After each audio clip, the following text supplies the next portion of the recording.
SPRM telah tahan 133 buaya ekonomi dana penjana.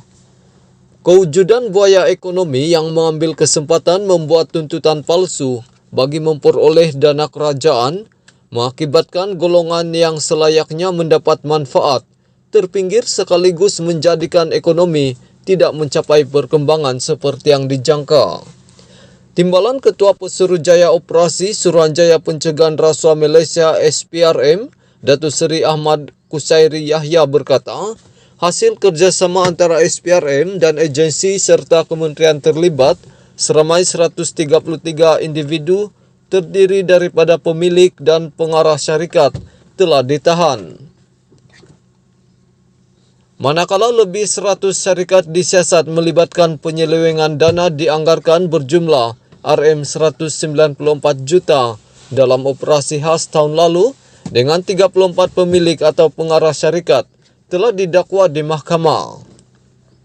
Tahun ini SPRM akan memberi tumpuan terhadap isu ketirisan dan penyelewengan dana dalam sektor sumber manusia, kebajikan, otomotif, pendidikan dan pengajian tinggi, penternakan, pertanian, serta perladangan, tulis beliau di Kosmo hari ini.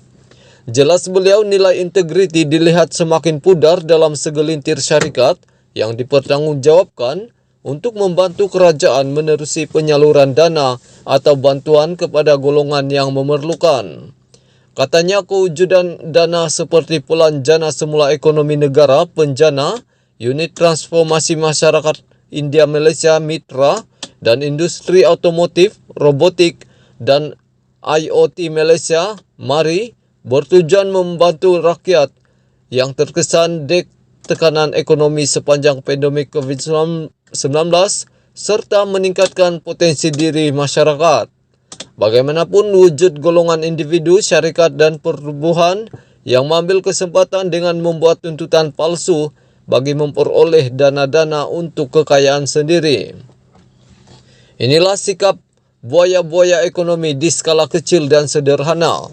Nilai integriti semakin pudar dan tamak haloba menjadi buaya dan kesannya golongan pekerja dibuang, mahasiswa menganggur, peniaga-peniaga terpaksa menutup perniagaan jelasnya dalam kenyataan. Ujar beliau ketirisan dana berpunca daripada kelemahan dalam proses semakan terhadap ketulinan maklumat yang menyebabkan beberapa syarikat yang dimiliki orang sama membuat tuntutan. Isu darurat kecemasan digunakan sebagai alasan untuk tidak membuat due diligence terhadap pemohon. Kerajaan juga tiada mekanisme jelas memantau program atau aktiviti yang dijalankan untuk memastikan benar-benar dilaksana dengan jumlah peserta yang tepat dan tiada peraturan dan undang-undang jelas untuk diambil tindakan terhadap pemohon seperti senarai hitam, saman sivil, dan tuntutan semula dana yang tidak dibelanjakan, ujarnya.